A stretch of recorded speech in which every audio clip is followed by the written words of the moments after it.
अब आता है force on a current carrying conductor, यानी force on a current carrying conductor, लेकिन ये अकेले से नहीं करेगा बेटा, placed in uniform magnetic field.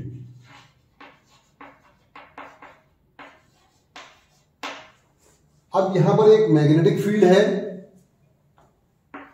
मान लीजिए मैंने ये कौन सा बनाया, कहां फील्ड है, डायरेक्शन इनवर्ड, और ये यूनिफॉर्म है जिसकी स्ट्रेंथ हम मान लेते बी है थोड़ी देर के लिए। अब यहां पर हमने एक कंडक्टर रखा, तो इस कंडक्टर रखने से, कंडक्टर जैसे कॉपर वायर रख दिया, एल्युमिनियम वायर रख दिया, तो क्या इस पे फोर्स लगेगी? बिल्कुल भी नहीं लगेगी, क्योंकि ये मैग्नेटिक मटेरियल नहीं है, इसमें से फोर्स नहीं लगेगी। लेकिन जैसे ही आप इसमें करंट देंगे, क्या होने वाला है?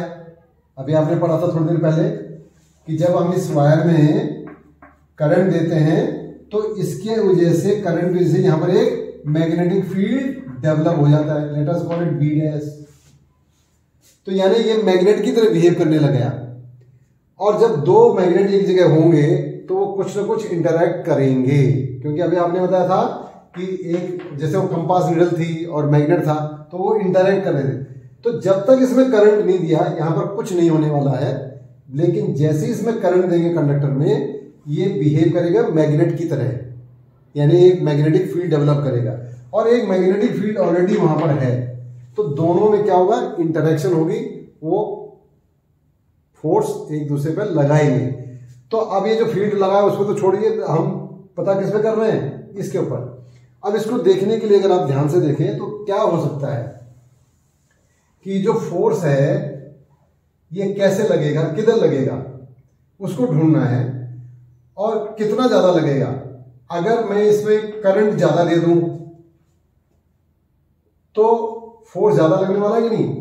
तो यहां पर जो मैग्नेटिक फील्ड, स्ट्रेट कंडक्टर की जो मैग्नेटिक फील्ड यहां बन रहा था, वो हमने कहा था कि क्या है, प्रोपोर्शनल टू किसके? कम करंट देंगे तो कम फील्ड बनेगा, ज्यादा करंट देंगे तो ज्यादा फील्ड बनेगा। ठीक है, तो इसलिए यानी अगर इसमें हमने करंट कम दिया तो इसका फील्ड कम बनेगा, इससे दोनों का जो फोर्स होगा वो भी कम होगा। जैसे हम ग्रेविटेशनल फोर्स में करते हैं, एक मास छोटा है एक मास बड़ा है, तो जो फोर्स है वो भी छोटा हो जाएगा, क्योंकि दोनों का मल्टीप्लाई करके आएगा।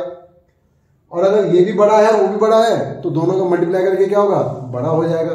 तो वैसे ही यहाँ मैग्नेटिक फील्ड में भी, फोर्स में भी आएगा, क्योंकि अगर इसकी स्ट्रेंथ कम है और उसकी स्ट्रेंथ ज्यादा है तो भी कम आएगा। भी अगर दोनों की स्ट्रेंथ ज्यादा है तो ज्यादा आएगा, दोनों की स्ट्रेंथ कम है तो और कम हो जाएगा। तो यानी करंट के ऊपर भी डिपेंड करता है, जो फोर्स है वो करंट के प्रोपोर्शनल डिपेंड। दूसरी बात यह है कि अगर ये हम केवल इस वायर को इतना बड़ा लेने के बजाय केवल इतना छोटा वायर लेते हम, इतनी लंबाई का, तो इतनी जगह पे फोर्स लगती।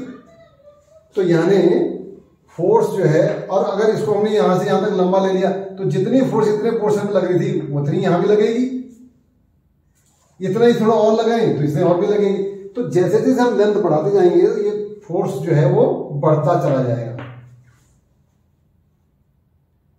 और दूसरी बात है, ये जो यहां है इसको तो हमने कही दिया कि जो बड़ा फोर्स, अगर ये फील्ड स्ट्रांग होगा तो वो क्या करेगा? ज्यादा लगेगा, क्योंकि प्रोडक्ट दोनों का बढ़ जाएगा। अगर ये कम होगा तो प्रोडक्ट भी कम हो जाएगा। तो इसके लिए बी के लिए भी होगा। तो यानी इनके ऊपर डिपेंड करेगा कि अगर आप ज्यादा करंट देंगे तो ज्यादा फोर्स लगेगी, कम करंट देंगे तो कम फोर्स लगेगी। दूसरी बात, अगर इस वायर की लेंथ छोटी होगी तो कम फोर्स लगेगा, वायर की लेंथ ज्यादा होगी तो ज्यादा लगेगा। हाँ, ये बात अलग है कि मैग्नेटिक फील्ड इतने ही रीजन में है और फिर इसको जितना मर्जी लंबा बढ़ाते जाओ आगे, उसका कोई यूज नहीं है।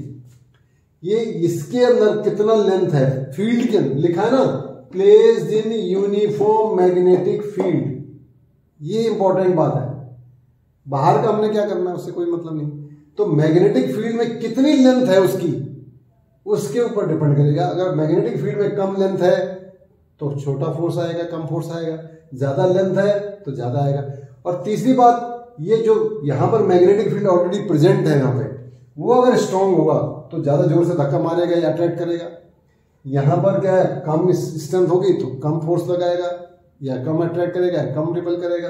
तो इंटरेक्शन का जो फोर्स है वो इसके ऊपर डिपेंड करेगा।